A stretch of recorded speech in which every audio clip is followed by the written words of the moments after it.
Bismillahirrahmanirrahim. Alhamdulillah, alhamdulillahilladzi ja'alal ilma arfa'as sifatil kamaliyah. Asyhadu an la ilaha illallah wahdahu la syarikalah alladzi khassa Musa min ibadihi bil ma'asiril hikamiyah. Wa asyhadu anna sayyidina Muhammadan abduhu wa rasuluh alladzi khassallahu ta'ala bi jami kamalatil ubudiyah. Allahumma shalli wa sallim wa barik ala sayyidina Muhammad wa ala alihi fil awwalin wal akhirin wa fil mala'il ala yaumiddin. Amma ba'du, ayyuhal mu'minun, usikum wa iyaya bitaqwallah faqad fazal muttaqun. Pertama-tama kita panjatkan puji syukur kehadirat Allah Ta'ala dengan pujian yang setinggi-tingginya, yang paling pantas, yang paling sesuai dengan keagungan Allah Ta'ala, dan dengan rasa syukur yang terdalam yang pernah dimiliki seorang hamba. Salawat serta salam kepada baginda Rasulullah Sallallahu Alaihi Wasallam. Semoga Allah berkenan meridhoi kita sehingga Allah mendekatkan kita dengan beliau, Rasul kita tercinta, sejak di dunia sampai di akhirat nanti. Amin, amin, amin ya rabbal alamin. Ikhwan akhwat, anggota komunitas ilmu amal ikhlas Kiai Hafizani wa iyyakumullah. Jadi malam ini kita buka kajian kitab fikih. Ini udah lama sebenarnya direncanakan, memang udah lama direncanakan, tapi namanya fikih ini dia bab yang gampang-gampang susah, rumit ya. Pembahasannya itu rumit, tapi mudah dipraktekkan. Jadi ibarat matematika itu ya, rumus-rumusnya banyak, tapi kalau kita praktek sebenarnya tidak semuanya diterapkan. Berbeda dengan tasawuf, kajian yang kita sering sampaikan, tafsir juga termasuk ya. Kalau kita hanya menafsirkan, membacakan kitab tafsir itu, insya Allah kalau kita baca itu ya sudah, kita terima begitu saja, karena kita sendiri nggak punya kemampuan tafsir itu sendiri, jadi kita terima. Kalau beda, kalau fikih itu kita sering mengalami masalah sendiri. Nah, jadi kadang berbeda apa yang tertulis di kitab, kita bingung padanannya dengan apa yang kita alami di kejadian nyata kehidupan kita sendiri. Itu yang menyebabkan fikih itu rumit. Maka biasanya akan timbul banyak pertanyaan-pertanyaan. Semoga itu menjadi diskusi yang menambah keberkahan, menambah rahmat dari ridhonya Allah Ta'ala. Ikhwan akhwat yang namanya sayang karena Allah, kitabnya ini bisa didapatkan di toko-toko kitab, banyak juga di online, di PDF online. Tapi untuk mendapatkan keberkahan, misalkan beli kitab cetaknya gitu, biar langsung ada sumbangsih kita kepada dunia ilmu gitu. Namanya memuliakan ilmu itu sangat baik. Tidak bisa kita jadi ulama, misalnya kita jadi seorang penuntut ilmu, tidak bisa kita menuntut ilmu, paling tidak kita memuliakan ilmu melalui menghidupkan majelis ilmu.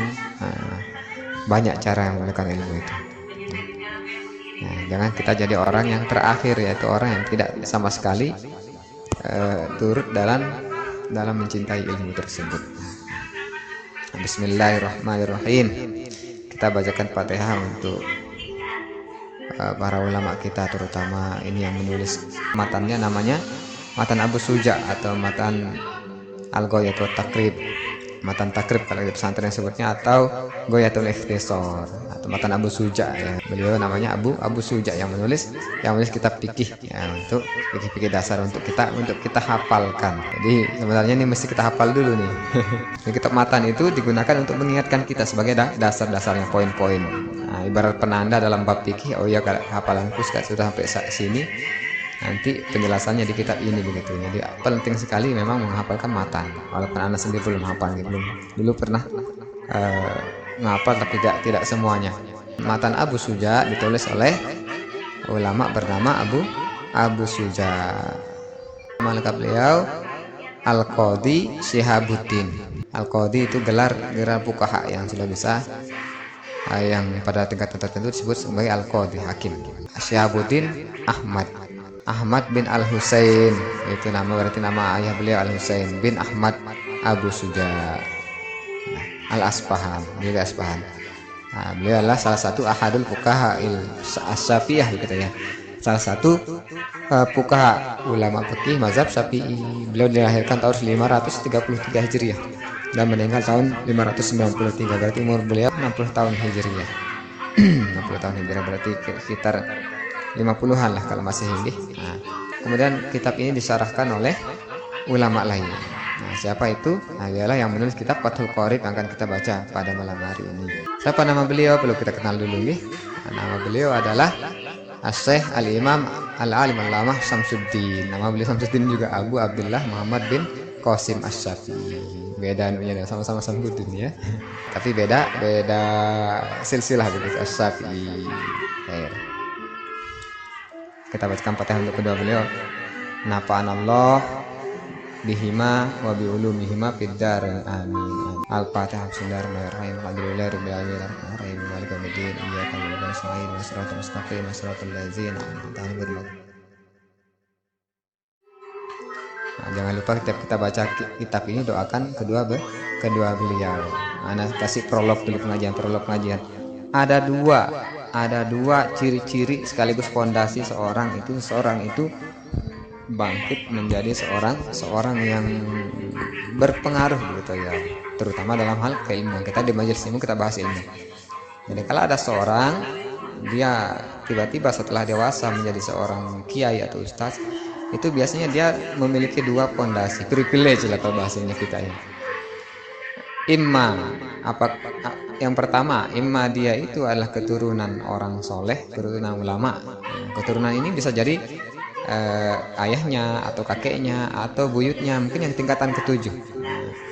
Karena namanya seorang yang benar-benar soleh, walaupun nanti anaknya tidak ada yang mewarisi kesalahan beliau, keulamaan beliau gitu ya, tapi biasanya akan ada di garis keturunannya nanti entah yang keberapa itu akan diangkat kembali oleh Allah Ta'ala.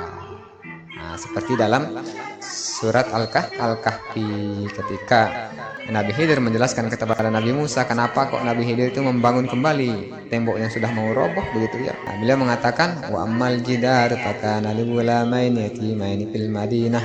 Adapun tembok itu ya, maka itu milik dua orang anak gulam, itu anak kecil, bocah lah, yatimaini, keduanya yatim, fil Madinah, di kota. Jadi ini kampungnya dia gitu ya. Kampung dia di mana dulu di situ nenek moyang dia, tapi dia di kota. Nah, ini punya dua orang bocah di kota. Wa kana tahtahu kanzul lahuma. Di bawah tembok ini ada kanzun, treasure lah kalau bahasa Inggrisnya. Harta karun lah begitu ya, semacam harta karun. Harta yang tersimpan. Milik mereka berdua. Warisan tentu kan maksudnya. Wa kana abuhuma sholihah. Dan adalah ayah dari kedua orang ini, bukan ayah sebenarnya, bebapaan, moyangnya begitu ya, dari kedua anak ini adalah orang soleh. Nah, dalam kitab-kitab tafsir, anak lupa di kitab tafsir apa itu, disebutkan bahwa itu adalah 7 tingkatan ke atas itu kakeknya orang soleh. Ini menunjukkan bahwa Allah itu melindungi keturunan orang soleh dan akan membangkitkan kembali sifat dari si kakek ini, kesalehannya, keulamaannya. Nah, ini privilege pertama. Tapi ustaz, saya tidak punya silsilah orang ulama atau orang soleh, gimana dong ustaz? Tapi kan banyak orang yang tidak ada keturunan tapi dia tahu dia jadi orang soleh dan ulama, seorang ustaz yang masyhur begitu ya keilmuannya. Bagaimana itu ustaz? Nah, itu yang kedua. Seseorang tersebut kalau tidak memiliki nenek moyang yang seorang ulama, dia memiliki guru seorang ulama, berguru, gurunya yang hebat. Kalau bukan turunan orang hebat, kita punya guru yang hebat. Nah, ini kelas-kelas anak kita mengajar keilmuan, kemuliaan dalam ilmu, atau bukan kemuliaan doang sebenarnya, kemuliaan itu bonus dari Allah, kemuliaan di hadapan Allah maksudnya, bukan di hadapan manusia ya. Kedalaman dalam ilmu, keberkahan dalam ilmu itu melalui berguru. Nah, berguru ini harus benar-benar berguru, bukan cuma sekolah, mondok sebentar, ngaji terus pulang. Harus punya ikatan batin dengan guru, punya hubungan pribadi dengan guru, sampai dibolehkan kita bertamaluk itu mencari muka lah di guru, kepada guru, membangun hubungan persahabatan, tapi persahabatan dalam bentuk takzim seorang murid kepada guru, lekat sama gurunya, menjadi khodim gurunya, pelayan gurunya, seperti Yusha bin Nun ketika mendampingi Nabi Musa ketika mencari Nabi Khidir itu. Yusha bin Nun kemudian pada akhirnya nanti menggantikan Nabi Musa, menyampaikan syariat dakwah. Jadi kalau kita tidak punya nenek moyang ulama, ya kita berguru dari ulama, benar-benar berguru, berkhidmat. Nah, bagaimana ukurannya? Sampai kita jadikan beliau seorang mursyid. Mursyid artinya bukan mursyid tasawuf, mursyid orang yang mempertunjuki kita dalam hal-hal sampai ke masalah pribadi kita. Bahkan kita kalau mau bekerja, kita kita minta pendapat beliau. Kami waktu mondok dulu beliau seperti itu, apapun yang kamu lakukan jangan ndak kasih tahu aku, kata beliau. Walaupun begitu beliau meminta istikharah. Dulu kita bingung, guru kami ini, kiai kami gitu di pondok dulu mengingatkan kita kalau ada keputusan-keputusan penting jangan ndak kasih tahu saya, kata beliau. Misalnya mau sekolah kemana, mau lanjutkan kemana, atau mau nikah, atau mau kerja di mana, kasih tahu. Tapi ujung-ujungnya ketika kita sowan ke beliau ya, guru kami itu guru anak Syekh Muhsin, beliau sudah meninggal, beliau lulusan Salatiyah Makkah. Kalau nggak salah seumuran dengan Mbah Maimun ya, sama-sama pernah guru-guru langsung ke Sayyid Muhammad bin Alawi. Nah, sama-sama sanadnya gitu ya. Tiap kali kita sawan ke beliau untuk meminta pendapat beliau tentang suatu masalah dalam hidup kita atau rencana dalam hidup kita, beliau meminta kita istikharah lah. Ujung-ujungnya disuruh istikharah. Tapi ternyata udah lama baru kami paham, ternyata yang beliau maksud istilah kemelekatan seorang murid kepada guru. Jadi kalau mau punya anak, kita ini bukan ulama kayak anak, bukan ulama nanti anak pengen jadi ulama, carikan dia guru. Banyak ya, tradisi para guru itu sering berhadiah kepada guru dari anaknya. Jangan sampai kita menyakiti hati guru anak kita. Kalau zaman sekarang kan nggak dipenjarain gurunya kan. Padahal Khalifah Harun ar-Rasyid ketika beliau menyaksikan anaknya sedang di pondoknya begitu bersama gurunya dan hanya menuangkan air begitu ya, ketika gurunya wudhu, beliau marah. Kenapa cuma nuangin air? Kamu harus cucikan kaki guru, seperti itu. Padahal anak raja. Nah, itu demi atas nama ilmu. Kita bukan mengkultuskan guru, tapi kita memuliakan atas nama ilmu. Begitu juga dengan buku, kita muliakan tempatnya, kita muliakan majelisnya, seperti itu. Nah, kenapa Anda bahas seperti ini? Ini untuk menambah berkah kita. Jadi sebelum kita mulai, kita memautkan hati kita kepada kedua beliau. Ulama yang pertama Abu Suja ya, yang kedua Sabudin juga nama beliau. Itu karena itu anak mengajak dari awal tadi membacakan sama-sama membacakan Fatihah untuk beliau. Oke. Baik, kita mulai. Bismillahirrahmanirrahim. Qala Syekhul Imamul Allamah Samsuddin, berkatalah Syekh Al-Imam Al-Alimul Allamah, ini udah biasa disebut ya, udah alim, allamah pula, berilmu dan sangat berilmu. Itu udah biasa kedua-duanya disebut. Walaupun maknanya sama. Samsuddin, nama beliau Samsuddin Abu Abdullah Muhammad bin Qasim Asy-Syafi'i. Beliau mazhab Syafi'i. Tagammadallahu birahmatihi wa ridwanihi, amin. Semoga Allah melindungi beliau, meliputi beliau dengan rahmatnya dan ridhonya. Rahmat dan ridho itu wajib kita doa ya. Karena ridho dan rahmat, ridho itu puncak, rahmat itu aplikatifnya. Ridho itu sejati, tujuan kita yang paling sejati, namanya cinta atau ridho itu kan ilahi anta maksudi wa ridho kamatlubi, Allah engkau lah tujuan dan maksudku dan yang aku cari adalah ridhomu. Nah, rahmat itu bentuk aplikasi dari ridho tersebut. Seorang yang ridho pasti timbul rahmatnya. Nah gitu ya. Alhamdulillah tabarrukan bi Fatihatil Kitab. Segala puji bagi Allah sebagai bentuk tabarrukan, mengharapkan berkah bi Fatihatil Kitab, sebagai pembuka kita. Li'annaha ibtida'u kulli amrin zibalin. Karena itu adalah permulaan. Ibtida itu permulaan. Kayak kita ini pembukaan lah begitu ya. Kulli amrin zibalin, segala perkara yang zibalin punyai makna penting. Wa khatimatu kulli du'ain mujabin, dan penutup khatimah kulli du'ain mujab, setiap doa yang terkabulkan. Ya, jadi doa itu maksudnya Allah akan kabulkan bila mana disertai dengan hamdalah. Seperti dalam Al-Quran, wa akhir dakwah alhamdulillahirabbil alamin. Akhir doanya dakwah dan doanya para mereka itu adalah alhamdulillahirabbil alamin. Jadi alhamdulillah ini sudah kita bahas kemarin kan, afdhalul doa alhamdulillah. Sebab baik doa adalah kata-kata alhamdulillah. Itu menunjukkan ridho seorang hamba, dan ketika dia ridho maka Allah juga membalas dengan ridhonya. Makanya apapun yang terjadi alhamdulillah. Wa akhir dakwal muslimin, dan akhir setiap doa orang muslim di surga, fil jannati dari sawab, rumah dari pahala. Jadi surga itu rumah pahala, itu akhir katanya orang muslim nanti di situ alhamdulillah. Di surga nanti orang-orang mukmin itu menyeru, seruannya kata-kata mereka itu di surga itu adalah alhamdulillahirabbil alamin. Ahmaduhu, aku memujinya Memuji siapa? Allahu Ta'ala. Nah, siapa yang memuji? Penulis kitab Fathul Qorib ini. Awwafaqa man arada min ibadihi. Awwafaqa, aku memujinya, gitu ya. Awwafaqa, agar Allah memberi taufik, menyelaraskan. Nah, siapa yang diselaraskan? Man arada min ibadihi, siapa yang dia inginkan dari hamba-hambanya, littafaqquhi fiddin, agar dia, orang tersebut, diselaraskan dengan berusaha paham dalam agama. Tafaqquh itu dia bentuknya sesuatu yang berproses. Ta'allama ya ta'allamu, sigot ta'allam itu alima itu mengetahui, ta'allama itu berusaha untuk mengetahui proses. Kalam itu ucapan, takallama itu berbicara, sesuatu yang pasti berproses. Seperti anak bicara ini mulai dari A, B, C dan seterusnya. Kata-kata itu tersusun, terus-terusun, bertahap demi tahap. Itu namanya tafaqquh.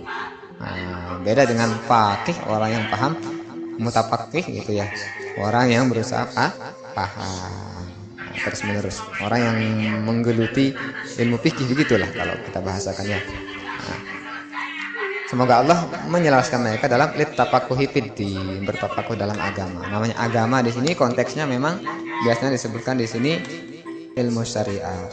Tapi din juga pada hakikatnya pada awal masa Islam itu berarti tentang akidah. Nah, poros dari agama kan akidah, iman kepada Tuhan gitu ya. Ketika kita bertafakuh fiddin, mayuridillahu bil khair yafaqihu fiddin. Siapa yang Allah inginkan dia baik. Nah, ini ada hadisnya nanti di belakang. Allah pun jadi mendahului, nggak jadi. Ahmaduhu awwafaqa. Di sini ada anak tadi ada ini nggak fokus. Tadi di sini buat yang santri atau yang tertarik ilmu bahasa, di sini ahmaduhu, aku memujinya. Memujinya siapa? Dia Allah Ta'ala. Kemudian ada kata-kata awwafaqa. Nah, tadi anak membacanya seolah dia fi'il mudhari'. Nah, jadi Anda mengartikan tadi agar atau supaya, bukan begitu ya. Kalau amil masuk ke fi'il mudhari' ayyuwafiqa begitu ya. Dia berarti akan atau semoga atau agar Allah memberi taufik begitu, agar Allah menyelaraskan. Tapi di sini karena dia masuk ke fi'il madi awwafaqa, berarti itu Allah telah melakukannya. Dia masdariyah. Seolah-olah kita berkata aku memuji Allah atas karena telah memberi taufik. Ahmaduhu, aku memujinya siapa dia? Allah Ta'ala yang bagaimana? Awwafaqa man aroda, kan yang telah memberikan taufik kepada siapa? Man aroda, siapa yang dia inginkan, ibadihi dari hamba-hambanya, littafaqquhi. Nah, dia memberikan taufik untuk bertafakuh fiddin, berpaham-paham dalam agama. Agama sudah dijelaskan tadi ya. Biasanya kalau dalam bab fikih maksudnya syariat, kalau secara umum seluruh Islam itu sendiri, terutama bab akidah itu din. Ala wifqi muradihi, sesuai dengan keinginannya gitu ya. Wa usolli, dan aku bersalawat, wa usallimu, dan bersalam gitu, menyampaikan salawat salam maksudnya ala abdali khalqihi, atas sebaik-baik makhluknya, seutama-utama makhluknya. Siapa itu? Muhammadin sayyidul mursalin, Muhammad penghulu para mursalin, para rasul. Al-qail, yang berkata. Nah, siapa yang berkata? Rasul. Jadi aku bersalawat salam kepada Nabi Muhammad, sebaik-baik makhluk, yang mana beliau berkata, apa kata beliau sallallahu alaihi wasallam? May yuridillahu bi khaira, barang siapa yang Allah inginkan dia jadi baik, inginkan kebaikan pada orang tersebut begitu ya. Bagaimana Allah lakukan? Yufaqihu fiddin, Allah mempakihkannya dalam agama, memberikan dia kepahaman, menjadikan dia paham dalam agama. Itu rawahul Bukhari, Muslim. Ini muttafaqun alaih ya, udah sahih banget ini. Muttafaq alaih. Muttafaq itu artinya sepakat antara yang dua ini, Bukhari dan Muslim, maka dinamakan hadis itu muttafaq alaih. Kalau Bukhari doang tidak muttafaq alaih, Muslim doang tidak muttafaq alaih. Tapi ketika dua-duanya namanya muttafaqun alaih, udah sahih banget. Berarti ciri-ciri orang yang bakal dijadikan baik begitu ya oleh Allah Ta'ala, dia diberikan kepahaman dalam agama. Bagaimana bentuknya? Kita didorong untuk belajar, diberikan semangat, dipertemukan dengan orang yang ngajak, walaupun awalnya kita tidak ada biaya dan seterusnya, tapi kemudian kita ditempatkan pada tempat yang mengarahkan kita ke situ. Banyak bentuk Allah mentakdirkan kita. Jadi Allah takdirkan kita paham dalam agama, terus belajar. Wala alihi wasallam Dan salawat serta salam itu tadi wa ala alihi, dan begitu juga dengan atas sahabat beliau, keluarga beliau begitu, wasabi dan sahabat beliau. Muddata zikriz zakirin, seukuran apa salawat itu? Ini biasanya agak puitis memang salawat seperti ini. Beliau menyampaikan salawat serta salam kepada Rasulullah SAW begitu ya. Begitu juga dengan atas sahabat, keluarga sahabat, seukuran apa? Muddata zikriz zakirin, seukuran zikirnya orang-orang yang berzikir, wasahwil ghafilin, dan lupanya orang yang lalai. Jadi selama ada orang berzikir di situ, beliau menitipkan sholawat. Sampai situ aja dulu ya. Besok kita lanjut. Selanjutnya besok itu apa ya, wabakdu, dan setelah itu hadza kitab fi ghayatil ikhtisar wa tadhib. Ini kitab dalam hal mengenai ghayatil ikhtisar. Kitab bernama ghayatil ikhtisar wa tadhib, itu nama kitab ya. Itu yang kita kenal dengan matan Abu Suja, atau kalau di kitab pesantren itu matan takrib, al-ghayatul takrib. Oke. Allah taala alam. Allah ta'ala futuhal arifin wa faqihna fid din. Allahumma ya yasir yasir mudabbir ya musahhil sahil ya kullu asir bi arfin nazir. Allahumma fahimna al-syari'at wa tariqat wal haqiqah wa salna biha bihaqqi sayyidina Muhammad sallallahu alaihi wasallam. Allahumma astur uyuba wa sayfina anna wa la tuhib barakata ilmi minna. Subhanakallahumma wa bihamdika asyhadu an la ilaha illa anta astaghfiruka wa atubu ilaik. Wallahu muwaffiq wa hadi ila sabilir rasul. Assalamualaikum warahmatullahi wabarakatuh.